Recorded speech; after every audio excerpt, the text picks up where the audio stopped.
Franck Lomazy, bonsoir. Bonsoir. Vous êtes journaliste, ancien rédacteur en chef adjoint au Parisien, aujourd'hui en France. Il y a quelques années, vous avez signé une enquête qui avait fait beaucoup de bruit sur l'industrie du tabac. Et aujourd'hui, tout pile, vous revenez avec ce livre qui vient donc de sortir ce jour chez Flammarion, Ultra Ecologicus, sous-titré Les nouveaux croisés de l'écologie. Alors, c'est une enquête fouillée. Pendant 9 mois, vous plongez dans la galaxie étonnante, dites-vous, des ultras de l'écologie. En vrac, les anti-tech, les zadistes, les décroissants, les éco-survivalistes, et il y en a plein d'autres, on va y revenir. La liste est longue, en effet. Quel est leur point commun ?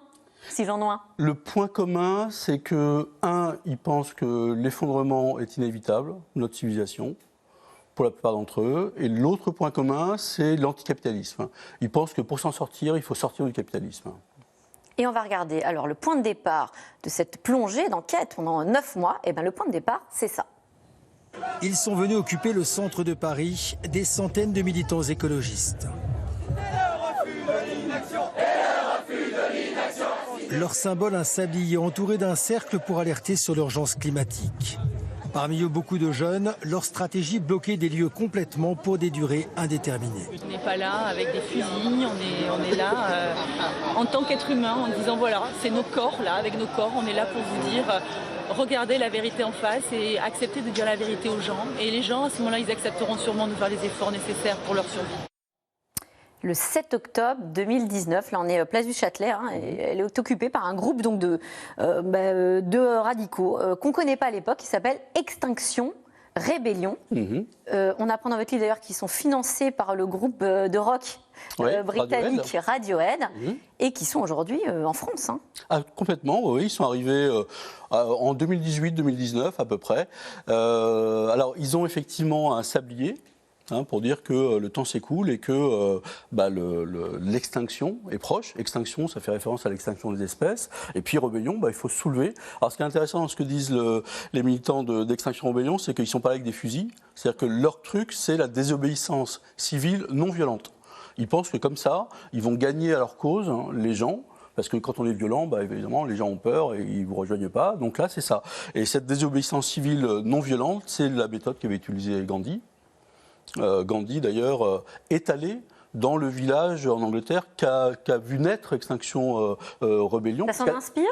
Ça s'en inspire, parce qu'à l'époque, déjà, ils étaient en avant. Ce village, c'était déjà des rebelles. À l'époque, c'était pour défendre la classe ouvrière. Et puis, le mouvement civique aux États-Unis. Le mouvement des droits civiques aux États-Unis. Voilà. Leur truc, c'est ça. Donc, le point commun de tous ceux que j'appelle, moi, les climato-activistes, c'est cette idée qu'on va se lever pacifiquement pour imposer au gouvernement des changements profonds pour éviter évidemment la catastrophe. Et il y a une figure emblématique qu'incarne aujourd'hui cette nouvelle façon de faire de l'écologie politique, mais en dehors des partis politiques traditionnels. C'est aussi Greta Thunberg, voilà, la jeune Suédoise de 19 ans, vous en parlez dans votre livre. Quelles sont les conséquences finalement de cette nouvelle façon de lutter pour la planète ? Est-ce que ça impacte les partis politiques plus traditionnels Il y a une question de génération. C'est-à-dire que la génération qui se lève, Greta Thunberg, quand elle se poste devant le Parlement suédois pour dire maintenant ça suffit, j'appelle à la grève tous les lycéens, les collégiens, dans les facs, etc., elle a 16 ans. Elle a 16 ans. Et c'est une génération qui a été biberonnée littéralement à l'angoisse climatique. Les 2 tiers des jeunes en France sont gagnés par l'éco-anxiété. L'idée que le monde va s'effondrer, que ça va être une catastrophe écologique et que c'est eux qui vont la subir de plein fouet. Et donc, eux, ils sont en colère.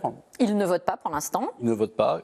Ils ne croient pas au système politique. Ils sont en colère contre la génération des boomers qui a profité des 30 glorieuses et qui leur laisse une planète dans un état absolument effroyable. Et ils sont persuadés que c'est eux qui vont en payer les conséquences.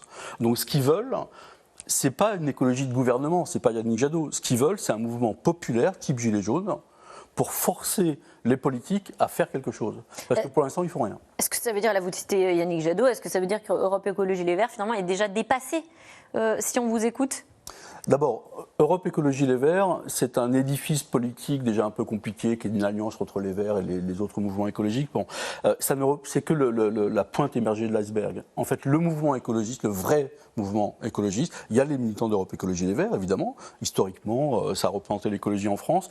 Mais moi, mon enquête m'a montré qu'il y a des dizaines de groupes différents qui représentent chacun des milliers de militants, et puis il y a l'opinion publique qui est là. Et donc, effectivement, la façon traditionnelle de faire de la politique d'un Yannick Jadot est complètement dépassée par cette espèce de vague qui arrive.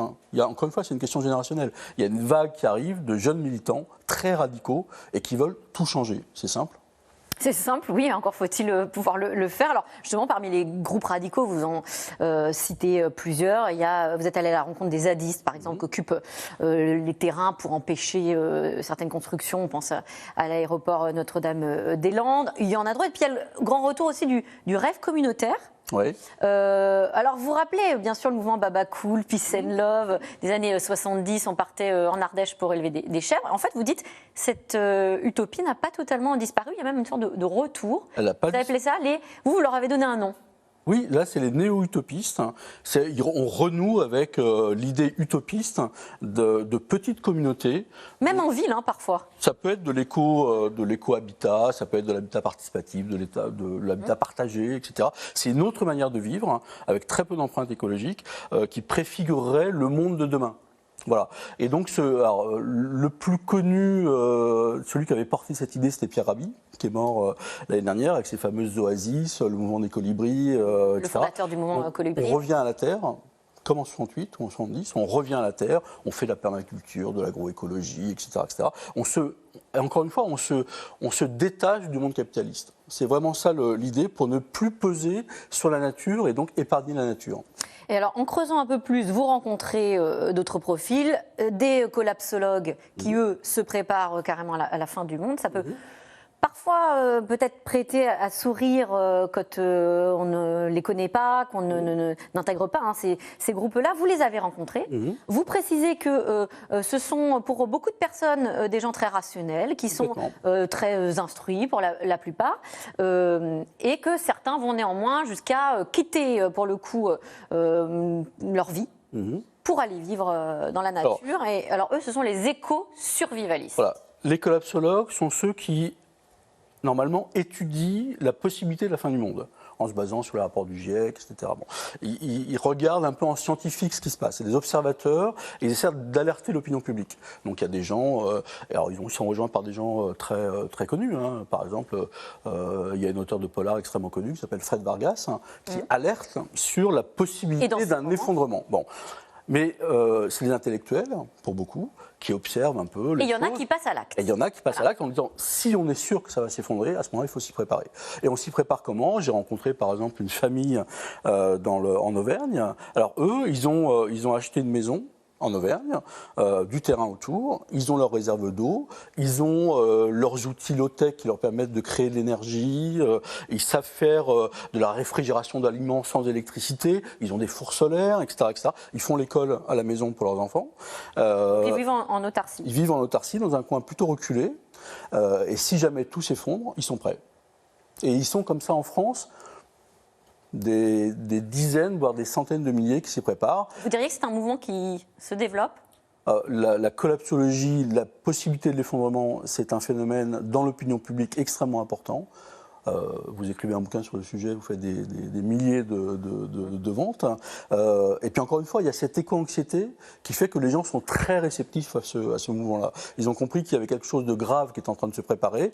Et c'est vrai que, alors ça n'a rien à voir avec le survivalisme à la Rambo, des gens qui se préparent à un attentat islamiste ou des choses comme ça. Ce sont des écolos-survivalistes. Et là-dedans, il y a beaucoup de gens. Il y a un autre mouvement très important qui explique le fait que ça concerne beaucoup de monde, c'est le mouvement de reconnexion avec la nature. Les gens quittent les villes, et donc la pandémie a accéléré le mouvement. On quitte les villes, on va se retrouver dans des petits villages, avec du terrain, et puis on se dit, pourquoi pas essayer de vivre en autonomie. C'est ça l'idée. On vit en autonomie, si ça s'effondre, on est prêt. Un mouvement de fond, donc, passionnant, notamment avec effectivement la pandémie. La pandémie a accéléré le mouvement, parce que du point de vue d'un écologiste radical, c'est lié en fait aux zoonoses. Ah, c'était lié à quoi, pardon? Aux zoonoses. Qui sont? C'est-à-dire qu'on a déforesté, on a été en contact avec des animaux sauvages qui nous ont transmis des maladies, et donc la pandémie vient de là. Eh bien voilà, des profils passionnants à suivre évidemment et des courants à suivre aussi dans ce livre. Ultra Ecologicus, les nouveaux croisés de l'écologie. Merci à vous tout de suite, c'est dans l'air. Bonne émission.